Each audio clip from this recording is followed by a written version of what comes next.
Rhapsody of realities. आज Friday 7 जनवरी 2022। आज शुक्रवार 7 जनवरी 2022।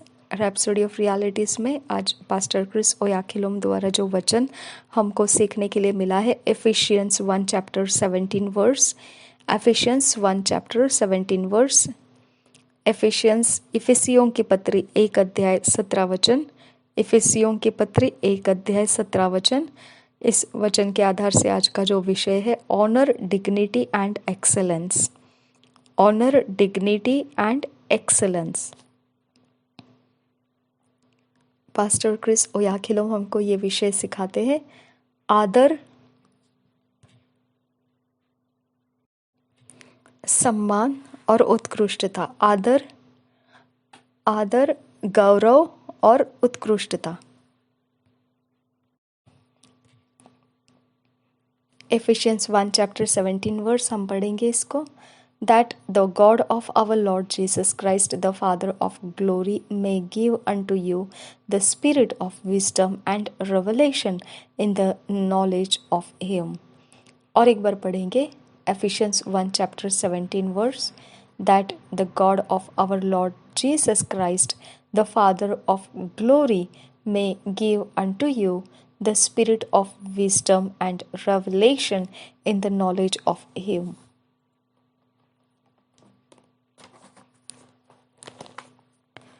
हम पढ़ेंगे इफिसियों की पत्री 1 अध्याय के 17 वचन में।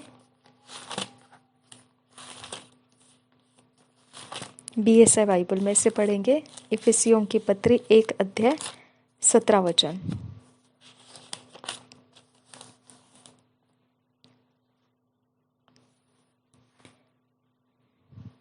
कि हमारे प्रभु यीशु मसीह का परमेश्वर, जो महिमा का पिता है, तुम्हें अपनी पहचान में ज्ञान और प्रकाश की आत्मा दे। और एक बार पढ़े इफिसियों की पत्री 1 अध्याय 17 वचन। कि हमारे प्रभु यीशु मसीह का परमेश्वर, जो महिमा का पिता है, तुम्हें अपनी पहचान में ज्ञान और प्रकाश की आत्मा दे। The Christian life is a call to glory and virtue. Pastor Chris Oyakhilome हमको सिखाते हैं, मसीह जीवन जो है वो बुलाहट है महिमा के जीवन के लिए और ईश्वरी गुणों के लिए, स्वभाव के लिए। The Christian life is a call to glory and virtue. That means a call to a life of honor, dignity and excellence. जिसका मतलब यही है कि मसीह जीवन जो है वो महिमा के लिए बुलाहट है और स्वभाव में ईश्वरीय स्वभाव के साथ जीवन जीने के लिए बुलाहट है। जिसका मतलब यह है कि ऐसा जीवन का बुलाहट जिसमें आदर है, गौरव भी है और उत्कृष्टता भी है। You have been honored, dignified and glorified, and the one who did it is God Almighty.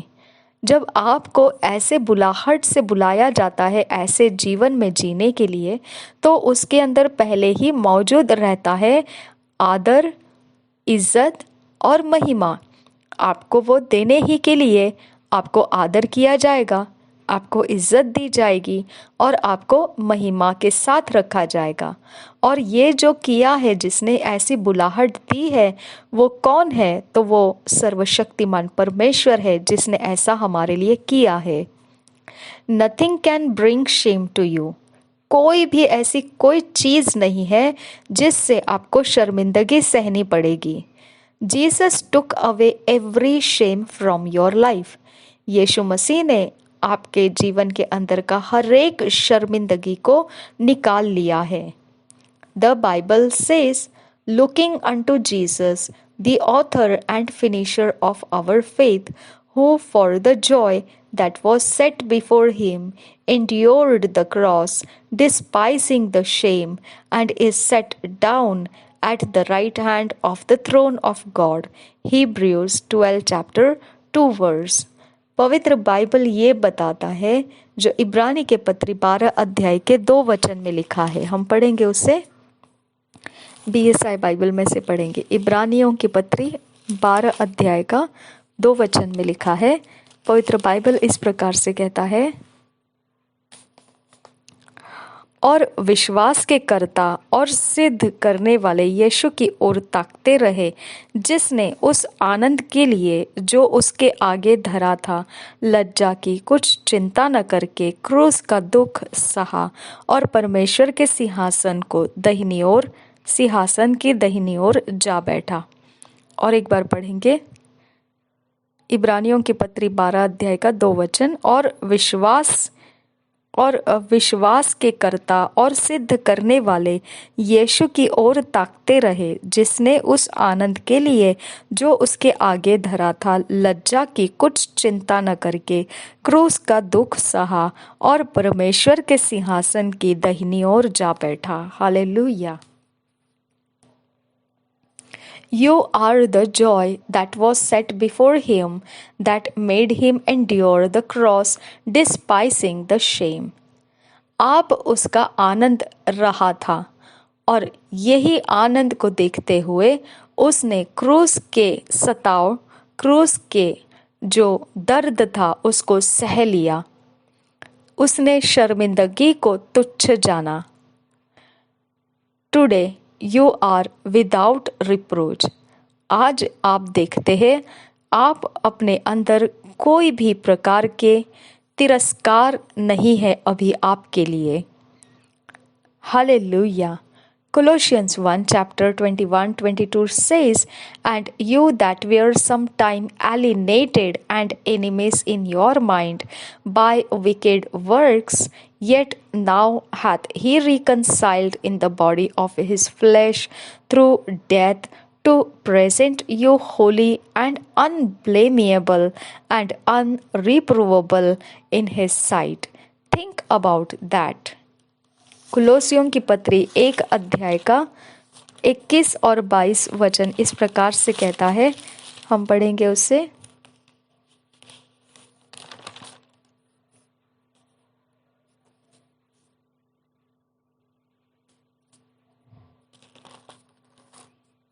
कुलोसियों की पत्री 1 अध्याय का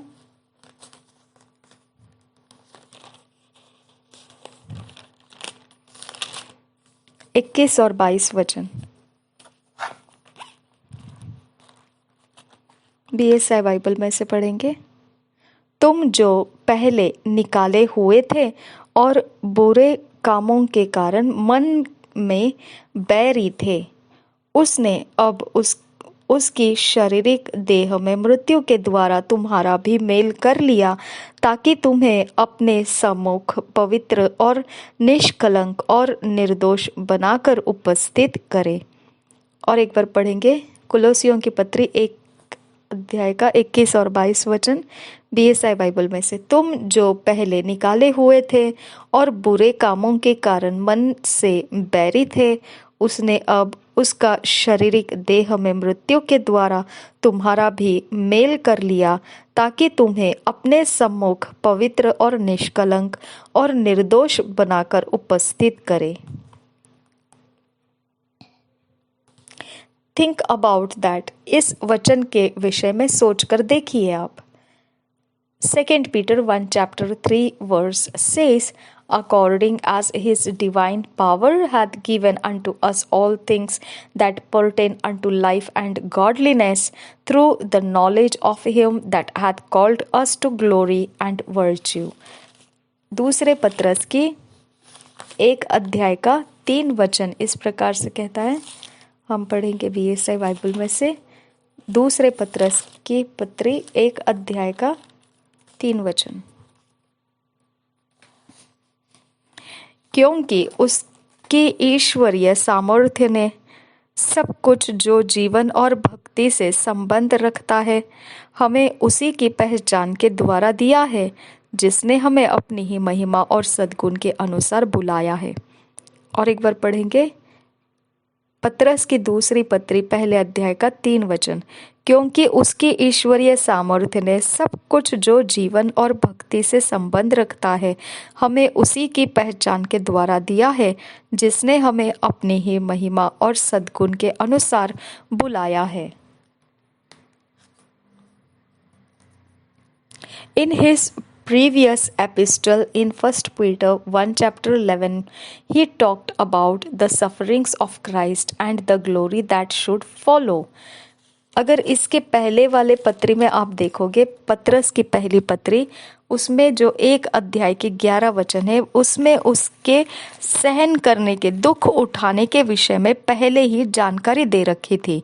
यहाँ पर वचन इस प्रकार से है, पतरस की पहली पत्री पहला अध्याय 11 वचन, उन्होंने इस बात की खोज की कि मसीह का आत्मा जो उनमें था और पहले ही से मसीह के दुखों की और उसके बाद होने वाली महिमा की गवाही देता था, वह कौन से और कैसे समय की ओर संकेत करता था।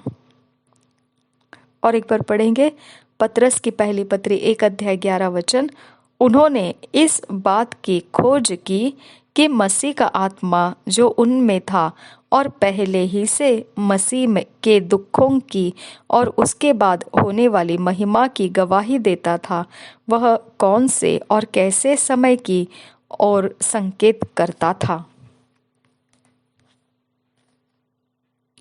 यहाँ पर बहुत पहले मसीह अपने दुख की बातें जो क्रूस के बलिदान में उसको सहन करना है, उस दुख पीड़ाओं की बातों को उसने पहले ही बोल दिया था और ऐसी महिमा जो उसके लिए रखी गई है उसके विषय में भी बताया गया था। Give yourself no option but to live a life of glory, honor and dignity, irrespective of hardships, injustice or persecutions. Christ in you, the hope of glory. Hallelujah. अपने आप को ऐसा कोई समझौता करने का समय मत दीजिए कि आप ऐसे अवसर को कभी ना ले जिसमें आप ऐसा समझौता कर ले कोई भी तरह से, परंतु आप केवल ऐसे ही जीवन को जिए जो महिमा से भरा हुआ है, आदर से भरा हुआ है और इज्जत से भरा हुआ है। कोई परवाह नहीं फिर कितने ही प्रकार के कठिन समय गुजरना पड़ेगा और कैसा अन्याय सहना पड़ेगा और कैसे प्रकार के सताव भी होंगे। मसीह आपके अंदर है, यही आपके आशा की महिमा है। हालेलुया। Thank you Jesus. धन्यवाद करते हैं मेरे परमेश्वर पिता, यीशु के साथ जीवन जीना सच्चा जीवन है खुदा परमेश्वर, इसमें कोई धोखेबाजी नहीं है, कोई पिता परमेश्वर ढोंगीपन नहीं है, इसके अंदर जो भी है वो सच्चाई है खुदा परमेश्वर। यस एंड आमेन है खुदा, हाँ तो हाँ और ना तो ना पिता परमेश्वर, इसके बीच में कुछ नहीं। आवा फादर गॉड, ये इतना सरल और सीधा मार्ग है खुदा, और पिता परमेश्वर इस जीवन के अंदर पिता परमेश्वर हमें इज्जत के साथ बिना तिरस्कार के स्वीकारा गया है। परमेश्वर तेरे आत्मा के द्वारा हम तेरे हो चुके, तेरी संतान हो चुके लोग हैं खुदा। हम धन्यवाद करते हैं परमेश्वर, तेरे आदर महिमा और गौरव तूने हमें दिया है। थैंक यू फादर गॉड, ये सारी बातों का निर्माण करता तू ही है खुदा, और तू ही ने सर्वशक्तिमान परमेश्वर ऐसी योजना हमें बुलाहट के तौर पर दिया। धन्यवाद मेरे खुदा परमेश्वर। हम जैसे मसीह ने समझौता नहीं किया और वो जगत के अंदर शर्मिंदा महसूस नहीं किया, जब उसको क्रूस के बलिदान से होकर गुजरना था, उसने हमारी ओर देखा और अपने शर्मिंदगी को भुला दिया। मेरे परमेश्वर, उसी तरह से यीशु मसीह के लिए काम करते वक्त हमारे अंदर कोई शर्मिंदगी ना रहे, क्योंकि जैसा यीशु मसीह ने शर्मिंदगी को छोड़कर प्रभु यीशु मसीह ने वो क्रूस का बलिदान पूरा किया तो परमेश्वर के दाहिनी ओर जाकर बैठा, जो सबसे ऊंचे स्थान पर उसे बिठाया गया है। वैसे ही पिता, जब हम भी पिता परमेश्वर कोई समझौता ना करते हुए खुदा तेरे कामों में अपने आप को देते जाएंगे खुदा, तो मेरे पिता परमेश्वर जैसे यीशु मसीह को ऊंचे स्थान में रखा गया, तो हमारे लिए भी पिता ऐसे स्थान बनाया है, और अभी वो स्थान यीशु मसीह में हम होने के कारण पिता उसमें बैठ चुके हैं। वही हमारे महिमा की आशा है। इसके लिए पिता मसीह हमारे अंदर है और वो महिमा की आशा हमारे अंदर मौजूद है। धन्यवाद मेरे परमेश्वर पिता इस सच्चाई को यहाँ तक लाने के लिए। पास्टर क्रिस ओयाखिलोम और उनके मिनिस्ट्री, उनकी वचन की सेवकाई के द्वारा पिता हमारी बुद्धि खुल रही है खुदा, हमें ज्ञान मिल रहा है, हमारे अंदर से अज्ञानता दूर हो रहा है और हमारा विश्वास पिता परमेश्वर एक एक आकार में ढलता जा रहा है। इसके लिए हम तेरा धन्यवाद करते हैं। नासरी यीशु मसीह के नाम में हम विनती करते हैं, ये सेवकाई का रास्ता यहाँ तक पहुँचाया और भी आगे लोगों के जीवन जहाँ अभी तक पहुँचा नहीं है वहाँ तक भी पहुँचे, ऐसे हम विनती करते हैं। नासरी यीशु मसीह के नाम में मांगते हैं पिता, सुन और कबूल कर। आमीन आमीन आमीन। रिदान निकम जियाल रेज़ा रेदिन इखल रेजिहान तो लहक तो रिदान ए जहद के इराजे इयान दो लहक तो रियान से इयासो एद ओ रियान से। Thank you, Jesus. Thank you, Father. Thank you, Abba, Father. Thank you, Holy Spirit.